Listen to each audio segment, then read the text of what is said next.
Michael Dwayne Vick is regarded as having transformed the quarterback position with his rushing abilities. He was the first NFL quarterback to rush for 1,000 yards in a season and holds the quarterback rushing yards record at 6,109 yards. His life journey is well documented, and his rise to the top, subsequent fall is unavoidable.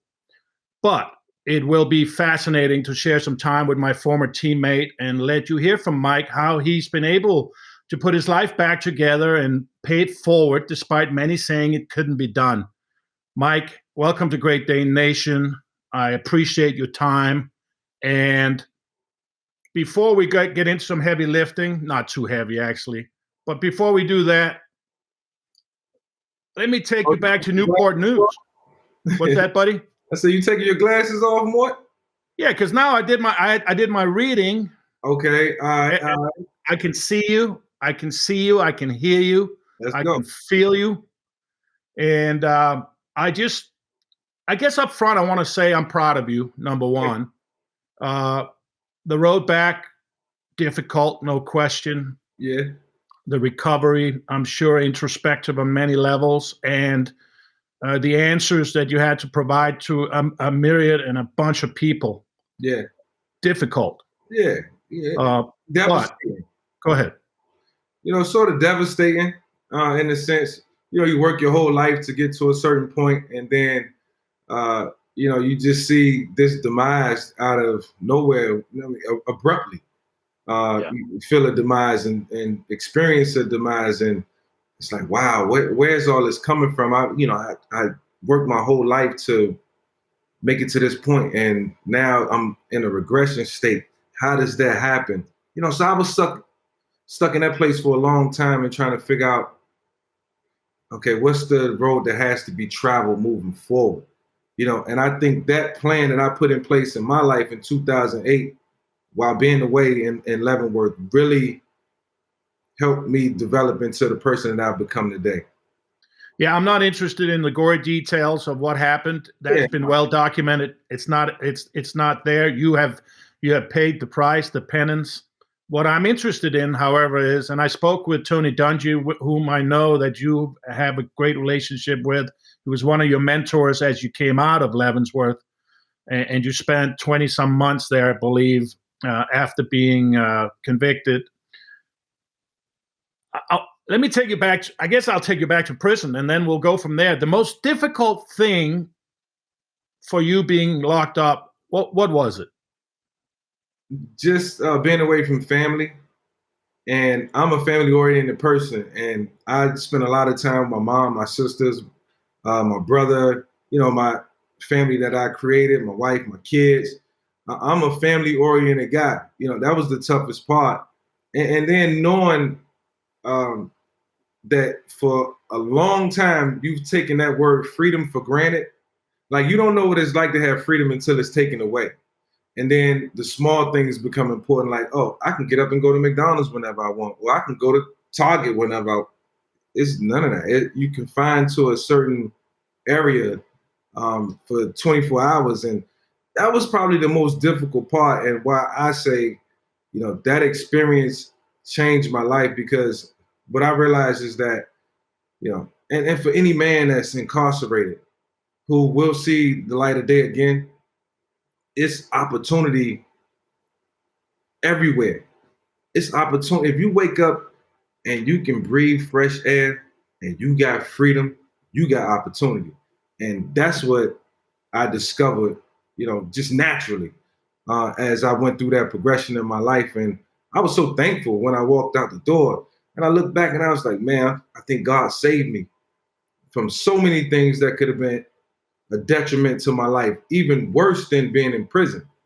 So I'm thankful for the people that came into my life and the opportunity that I had. And I don't like when I say this, but I have to.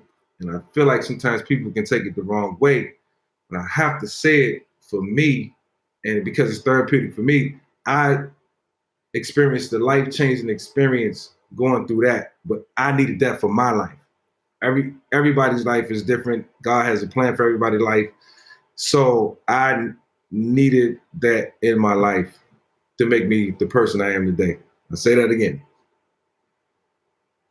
Was there a gradual shift in prison? Was it an all of a sudden aha moment? I mean, I read somewhere where you had 10 minutes. I don't know if it was a week or a day to speak to somebody on the phone. So you get 10 minutes a day in federal prison to use the phone. Well, actually, you got 300 minutes a month. You can use those 300 minutes at your discretion, however you want to use it. But if you break it down, 30 days is only 10 minutes. Now, what if you got to make 4 phone calls? I got to call my mom, got to call my wife. I want to spend more than 2 minutes talking to my wife, or 5 minutes. Yeah. And how do you prioritize, right? Yeah. Some days I just wouldn't even call home. I might call my wife for 4 minutes, and we'll plan it out. Me and her used to try to ration out. All right, this is what. All right, 2 minutes tomorrow, 2 minutes on the next day. So this is the agenda. This is the agenda. Right. So we can talk for 15 minutes on Saturday. So we can have a little, we can talk and have a little phone conversation. You catch up. So you banked the hours, you banked the minutes. Oh, banked them. Oh, I was superb at it. I mastered it. We both mastered it together collectively. You and I were teammates in 2006, and I came in after, it had to be weird for you to see a guy who was 46 years old. You were in your 20s, and you were a young guy. You were a young cat in the league, and I was at the tail end. I mean, what were you thinking when I walked into that locker room, Mike? Let me tell you this. I'm looking at you like the great Morten Andersen is in the building. The great Morten, I grew up. All right, so let me get this right. You played in Minnesota, correct? Yeah, I played in the Saints. Right? I started with the Saints. Started with the Saints. Yeah. Okay, then you spent some time in Minnesota. 1 year. Just 1 year. And you was with Atlanta. Kansas City, Atlanta, New York. But what I remember is you making kicks out the ass, man. I'm talking about you was clutch. It was a couple kickers back in the day that I can recollect. I didn't pay too much attention. I just know the ones that were good and consistent. Mike Kofor was pretty good. He played for my 49ers growing up. Yeah. And probably a couple other guys, but you was one of the guys who I was like, oh, you was a household name. So when you walked in the building, it was like, man, I think we'll make more field goals this year. We got a weapon. But I remember this. We could only use you within 49 yards. Yeah. I know. There's a lot of wear and tear on that right leg, baby. But left leg or right leg? Lefty. I'm a lefty. Yeah, lefty. I knew it was something different. Yeah. But it was very consistent. It was very consistent. But it was an honor to have you in the locker room, man. And just to say, I grew up watching this guy. I mean, it kind of epitomized where I was at. Well, two things I remember about you, Mike, was you would call me Mr. Andersen, and I kept telling you, nah, man, Morten. Yeah. You kept saying Mr. Andersen. It made me uncomfortable. But anyway, the second thing is I remember you with a hoodie on in your locker. Your locker was next to mine. Right. You did a lot of sleeping in there, bro. Yeah, man. And to my point here, and I'm not trying to embarrass you. No. Go ahead. But I'm thinking, here's a guy that is so phenomenally talented. Right. But he ain't putting the work in. Yeah. He ain't putting the work in. And so let me make a comparison, and then you can tell the story, because when I saw you come out of Leavenworth and go to Philadelphia, I saw a different Michael Vick. Yeah. I saw a guy that was highly motivated, who was going to go a different route and earn the right to play the game at its highest level with talent and with hard work, as opposed to 2006, when, quite honestly, I was thinking, man, this dude's so talented, but he's kind of phoning it in. Yeah. And I think back to those days in Atlanta, I was like, man, if I could have did it the way I did it in Philly, because when I first got to Philadelphia, Andy Reid told me, you're going to put the work in. Your work day starts at 6:30, and you got to be the first guy in the building and the last one to leave. And I made it a point to put in extra work. If it wasn't anything to do, go watch him film. I was with Ray Lewis last night. Me, him, and Ed Reed was just sitting down talking, and some of my guys. Just to put this in perspective more. They watch so much film they watched film from the time they got home, which was around 6:30 until 1 or 2 o'clock in the morning. And so I'm like, so how long did y'all go? They said until somebody said we can't go no more. And that's how much they paid attention to film. When I got to Philadelphia, I started to understand how much film work meant. When I was in Atlanta, it's like I got the skill set. I see what's going on the defense.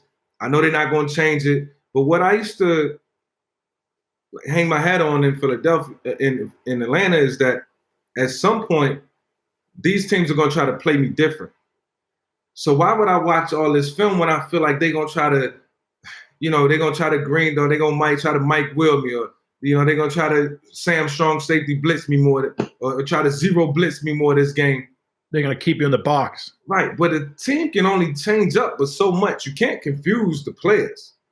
Mm-hmm. So I didn't understand that concept. I learned a lot from Chris Chandler, but man, I just say I learned from Andy Reid how to put in that hard work.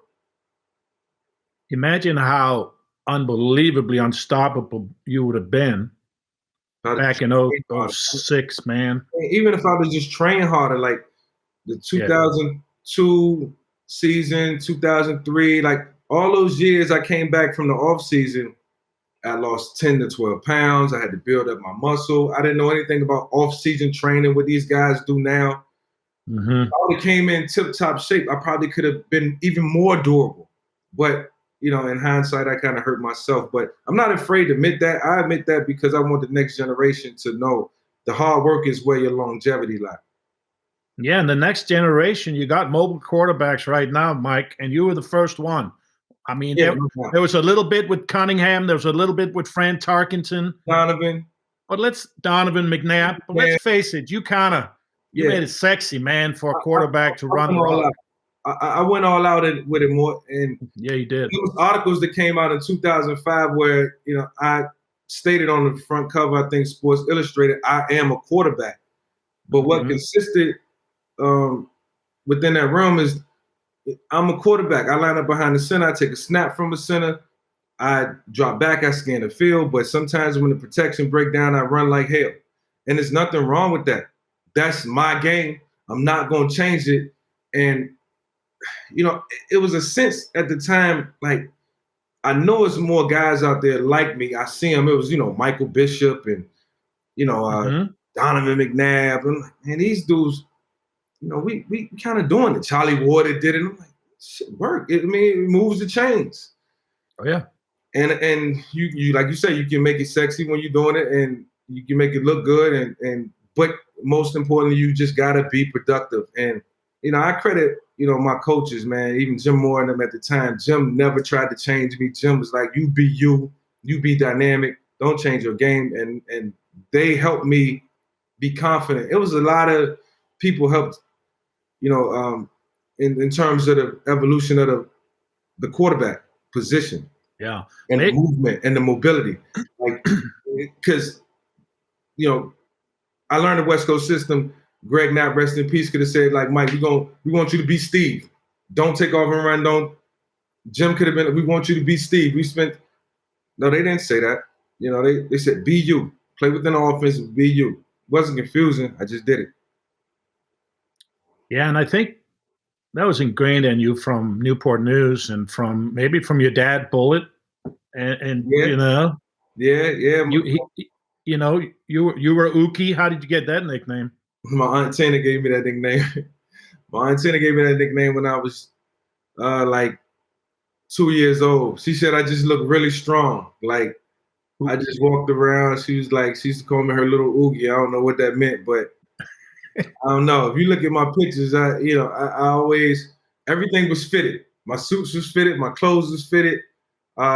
Always in tip-top shape. Always dominated in the neighborhood too, in all sports. Yeah, and it was not a great neighborhood. It was a housing project, and you've said many times in interviews and so forth, and you've mentioned it to me when we were here together in Atlanta that fishing, sports number one, but also just getting away and fish, even though if nothing was biting, you'd be in the middle of the day, just get out of the hood and throw a line in the water. The one that there was a couple of things that I think saved my life, and my best friend Jamal Wilson. We still talk about it to this day, like how we would just scrape up, $2, $3. I remember one time on my birthday, I got $5 for my birthday. That was it. My aunt Joyce came and she gave me $5, and I went and bought a pack of bloodworms, knowing I wanted to hit that corner store, get some candy. I got $5. It's gonna probably last me. I bought bloodworms for me and Jamal to go fishing. We spent my whole birthday out fishing. We caught nothing, absolutely nothing. It felt like a waste of money, a waste of time. And I'm like, I can't make that up. My birthday isn't until, next year. I'm not going to see $5 again for a long time, but I commit. And just that time, man, to be able to get away, laugh, reflect. I was learning along the way too, because I was spending time on my own. I might have been, 11, 12 years old. And then even as me and Jamal got older, 14, 15, 16, as we started working it, we still use that as an outlet.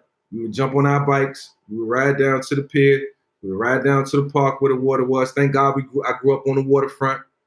Yeah. It sounds, I know it sounds crazy, but we had waterfront property in the hood where I grew up, which was special.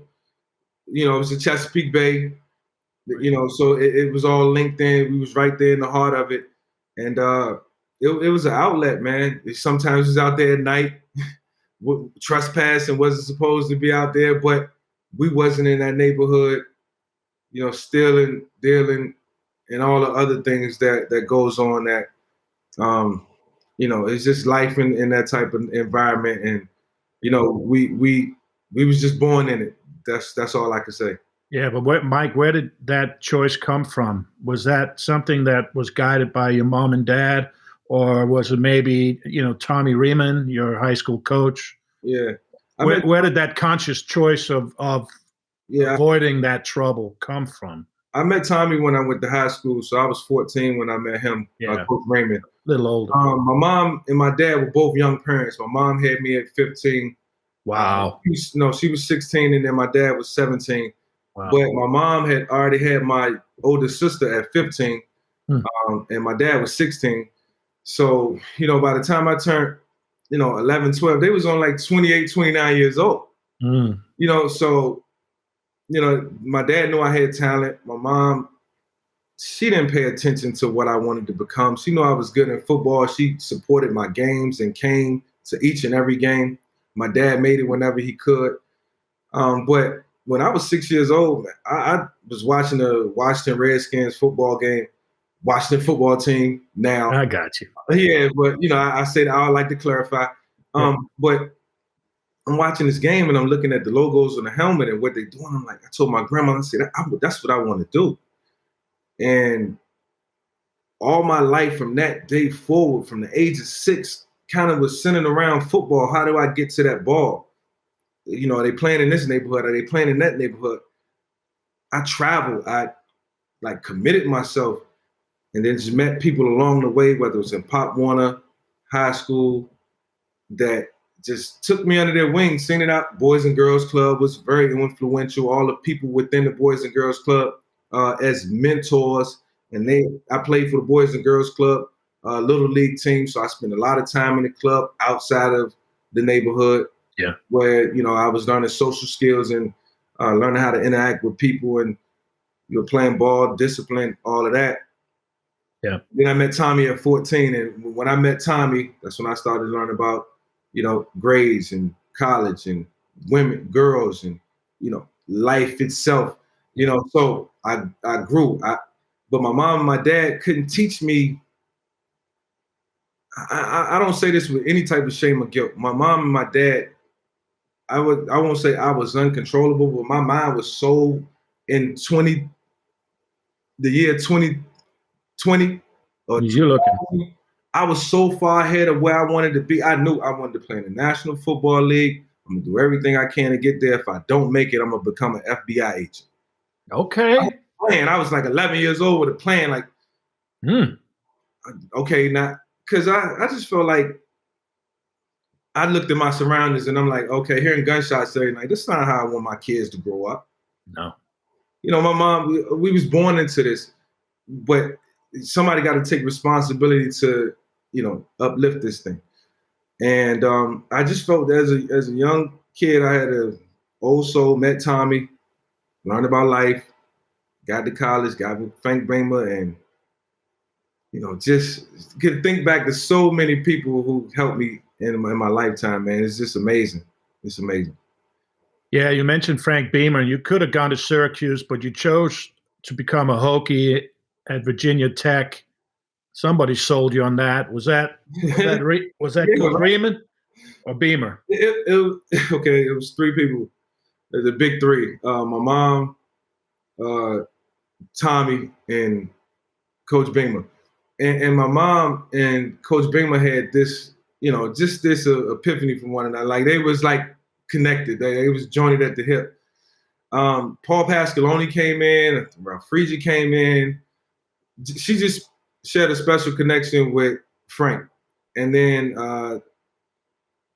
Virginia Tech agreed that if I came to play for their program, that they would redshirt me and that they would not put me on the field until they felt like I was mentally capable of playing a game of football. And you know, Tommy, you know, God bless his soul, was a running back, and you know, he could only take me so far as a quarterback. You know, he knew the fundamentals, he called plays, but he knew I needed teaching. Yeah. I needed to learn how to play the position.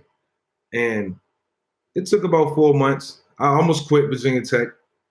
I almost left the school. As I felt like football was too hard. It was like taking a math test every day.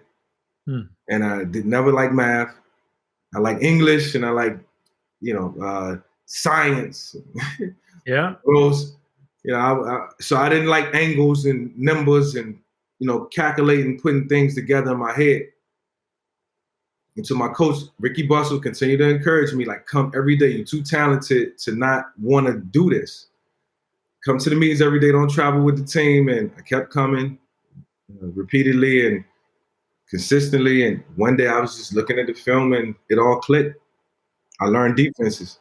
And I was able to piece together the offense, and I matured and grew up. And yeah, I say this before I stop talking about. I had a incident with our strength and conditioning coach because you know I wasn't learning in the film room, and you know I felt like football was hard, and they was like college is just way too serious. And I was playing around in the weight room, and one day our strength and conditioning coach, Mike Gentry, came up to me, and I thank him so much for this. It was sort of brash and rude, and it was very blunt. Um, you know, I didn't know how to take it. He was like, you know, because I'm playing around, distracting everybody. Say, Mike, I'm not sure if you can run the option the right way. I'm not sure if you're gonna be able to run the option the right way. I'm like, man, what do you think? I'm stupid or something?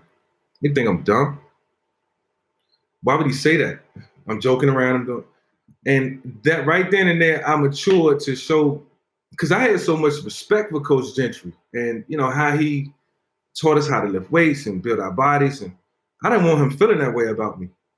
And you know, so this was you know sometime in you know November of 1998, and then you know 1999 I was um, competing for the position, and you know won the position.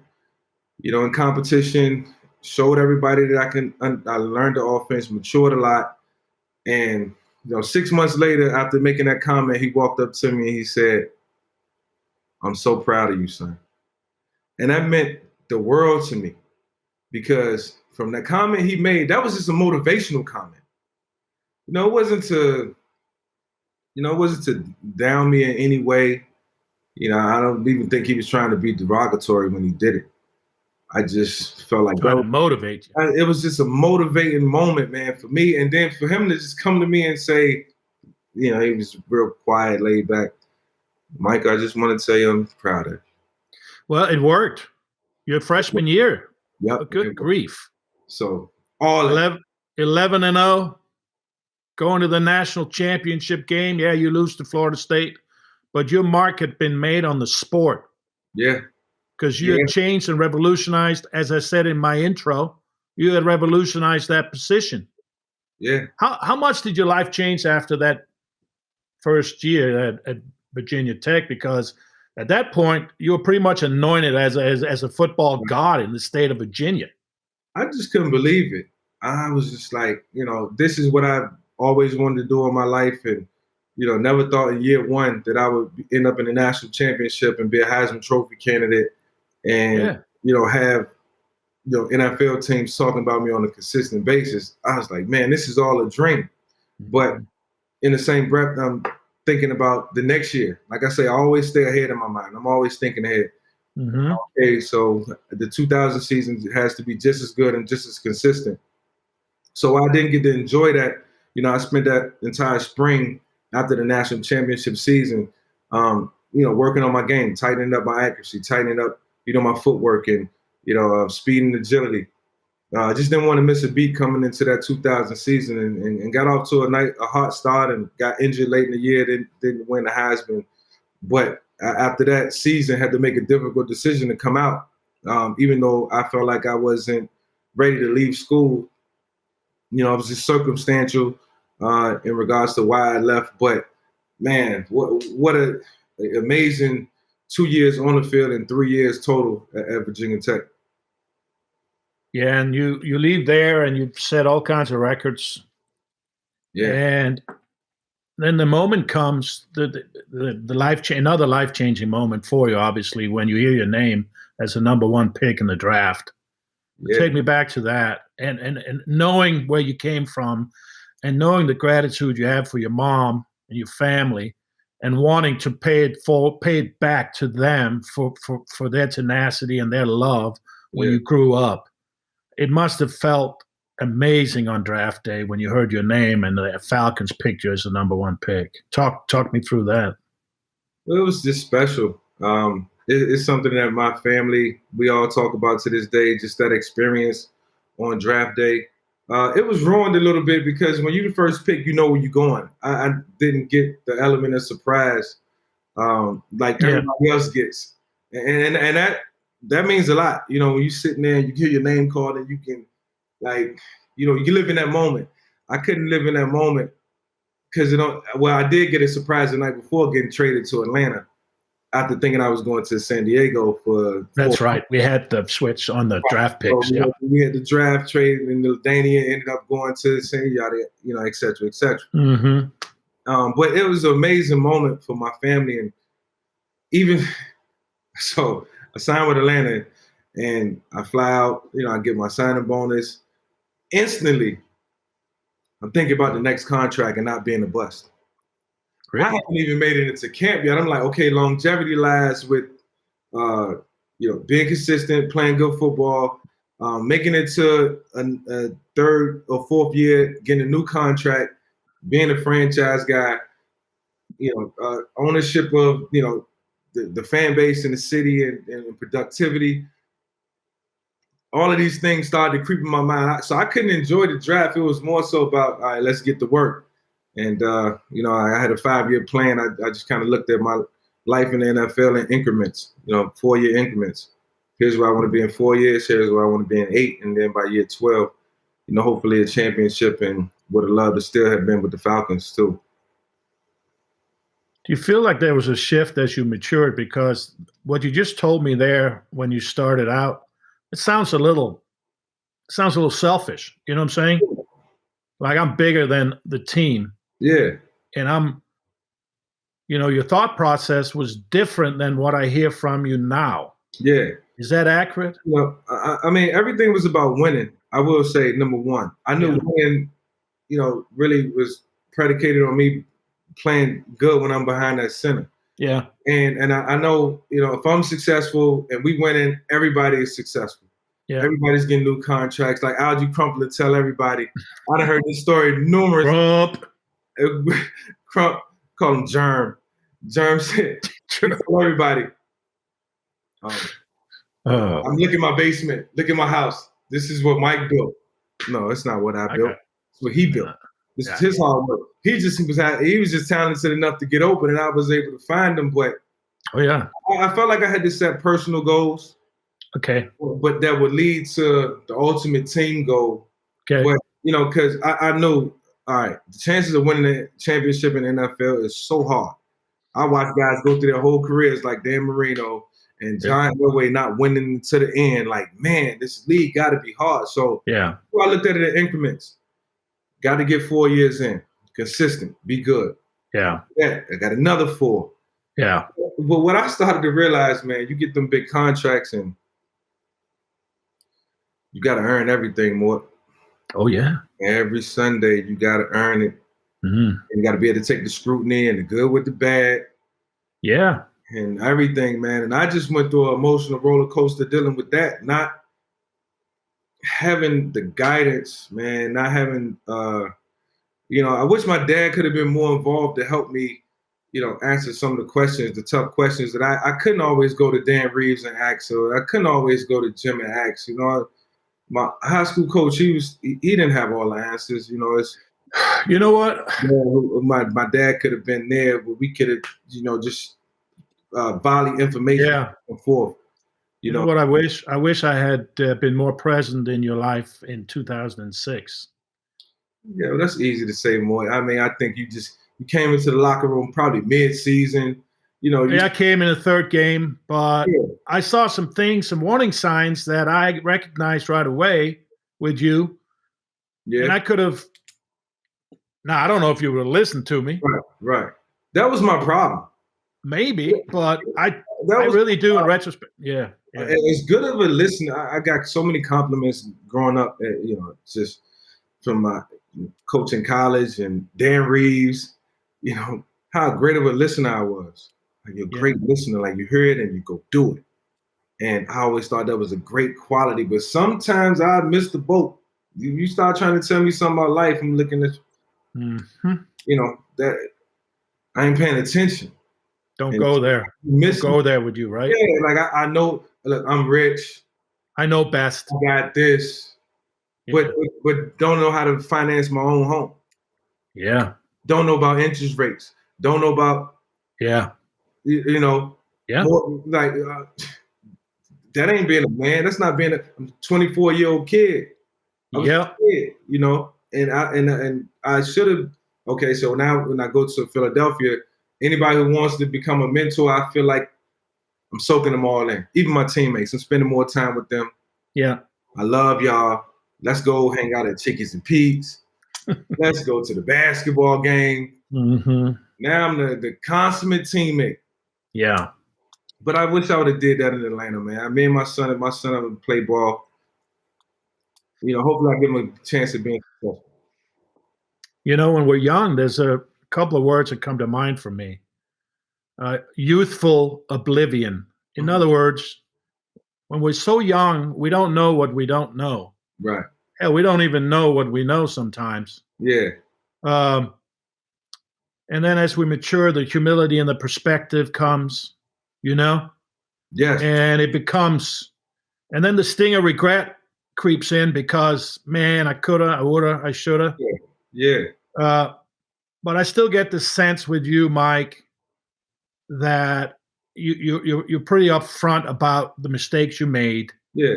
But you're pretty upfront about growing as a human being. I feel like I feel like you're in a good place right now, and I don't talk to you a lot. But I respect you. I feel like we're teammates. We're always going to be friends. Always. I want you to know you can always reach out to me for whatever wisdom I have. I don't. You know what I'm saying? No, I love it. I love you back, and I love you back, and it's powerful testimony that you've come this far, and I just wish I could have done a little more, maybe. Yeah, that's the sting of regret I have. Well, you know what you can do for me now, Morten? Continue to pick up the phone if I ever call you and need some advice. If you ever need me, I'm your friend to the end. I love you as a brother, as a man. Yeah. I was ecstatic when you first walked into that locker room. I'm like, oh, that's Morten Andersen. That's Morten Andersen. Mr. Anderson, I believe I was word calling you is. Mr. Andersen. See, I have respect for everybody. I know you have. Hey, let's before I let you go, I got a couple things. Yeah, go ahead. Let me get your opinion on the Atlanta Falcons as they sit there today. What do you think about the current situation? How would you grade Arthur Smith's first season? I know you're doing stuff with Fox, and how many more years do you think Matty Ice has? And tell me about the team that you loved so much. Yeah, well, I start with Arthur. I think Arthur's doing a great job. I think the culture that he's brung from Tennessee, I think it's translating. I think being able to have that relationship with Matt Ryan after Matt has been through maybe 3 or 4 head coaches and 3 or 4 different systems. I think it's a lot of information that can be shared there. I think we're playing tough, good football. Now, it's a situation where we got to get better each and every week.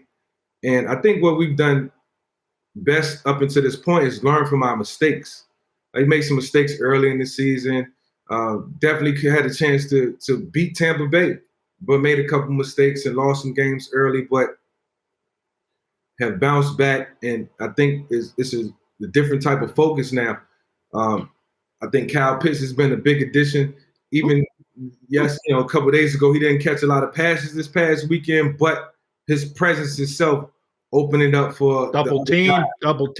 Yes. And that's Matt and his experience and knowing how to exploit that. Arthur being in Tennessee, having one of the most dominant offenses over the last couple of years. And the defense is playing well. We always play tough. We always play with pride and play tough, but I think it's another level. It's another level, and it's the perfect time to hit that stride for our team. And in regards to Matt, I think Matt is playing consistent. Yeah. He's playing amazing. And right now looking like he got 3-4 years left in him. Hey, what's your relationship with Arthur Blank now? That was that's a very distasteful exit, obviously, and you had to pay back a ton of money. Where are you at with? I was just with Arthur a couple of weeks ago. Okay. We was down in we was playing golf down in Florida, Point Break. Good. Yeah. So and we went to a charity event. Don't worry, Arthur's he's gonna find a way to get it back to him. He's not worried. I'm not worried. It was a lot of money, but I'm not worried. I'm with you. Hey, what advice do you have right now for Aaron Rodgers up in Green Bay? That whole thing is just a train wreck to me. Yeah. What's going on with Aaron, and I'm immunized, but I'm not vaccinated, and kind of being deceitful a little bit. I felt, as a leader, as a CEO of a franchise. What do you make of that situation in Green Bay, Mike? Yeah, it's just protocol. Nobody's asking Aaron to do anything that he don't want to do, but right, look, you're not bigger than the team. You are the focal point of the leader. Yes, there's been some ups and downs and a lot of issues, Aaron, but I mean, just for your own safety, I think it would have been smart for Aaron. And he's a smart dude, smart man. Sure.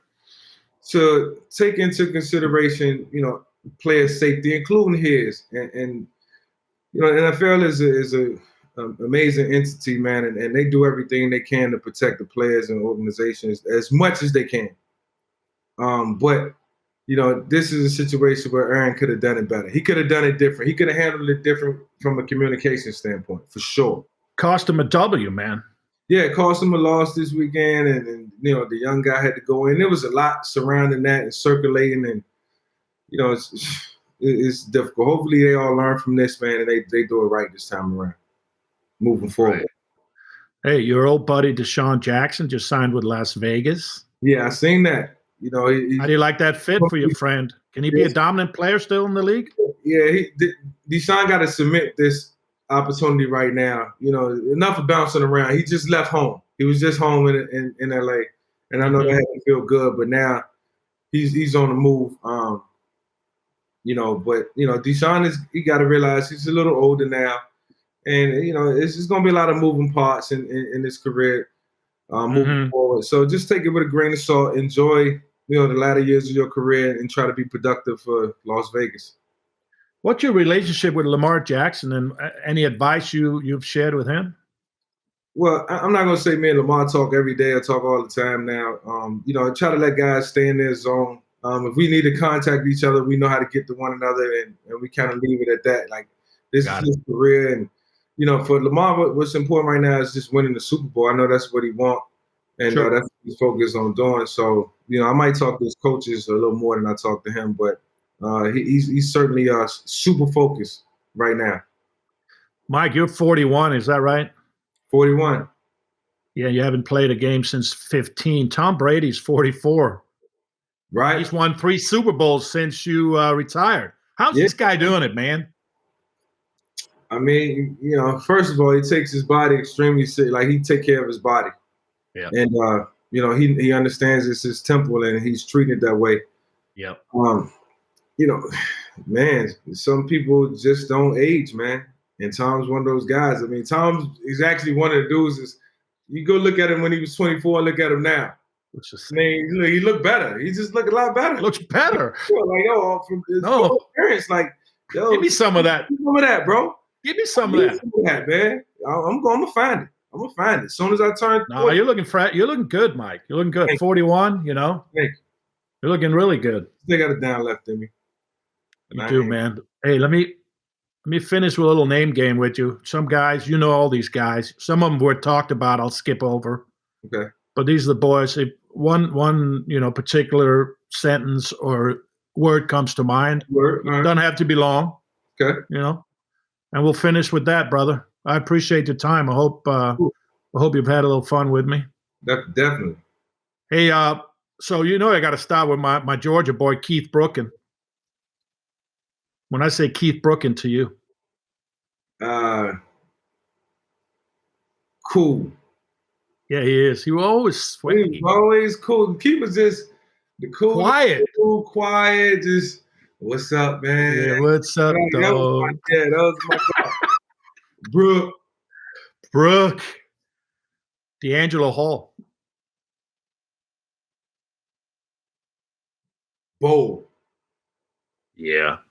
I think that's Roddy White. Roddy, fun. Always had a smile on his face. Always had a smile, always laughing. It was easy to make him laugh. Yeah. That's my guy still to this day, for sure. Yeah, he just got into the Ring of Honor not too long ago. The Falcons. Yep. Andy Reid. Charismatic. He was a big influence in your life, wasn't he? He was. He's so charismatic, man. He was a great person to be around. He was fun to just talk to on a daily basis. You went to the Jets for a year. You had Rex Ryan as the head coach. What was that like, and what was Rex Ryan like? Confident. Mm-hmm.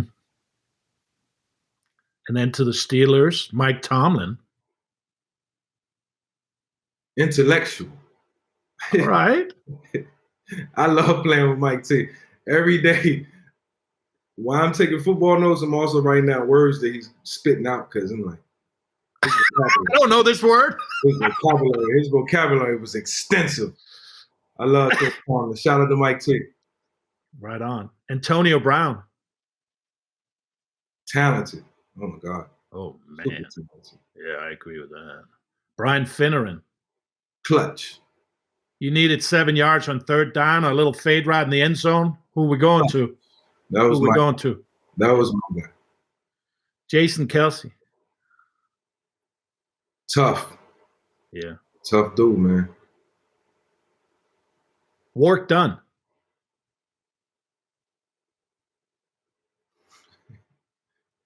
Yeah. What I say about Warrick, man? Warrick. He's a big brother. How do you describe a big brother? Loyal. It's big bro. That's my big brother. He taught you a lot about life. Yeah. Got a feeling. Work was hard on me. Can you share like one thing that he said to you that changed? Well, if I said something crazy or if I was doing something like hanging out or something and Warrick told me, he'd tell me straight out, that's stupid. Yeah. Why would you do that? Why, Warrick wasn't afraid to be honest. Wow. Honest. That's his word. Honest. Yeah. That's a good place to stop because you've been honest with me, man. Yeah, word. No doubt. It's been joyful, man. It's been great to hang with you, Mike. I appreciate you taking the time. I appreciated that little 45 minutes, man. Hey, we could have talked another 45. You gave me 30, but I took 45. Yeah, you took 46 actually. We took it together. Yes, man. It was an amazing journey. Thanks for taking me back. Thanks, Mike. I appreciate you. I love you, and I hope to see you down the road, man. Love you too, more. Thank you. All the best. Yep, same to you.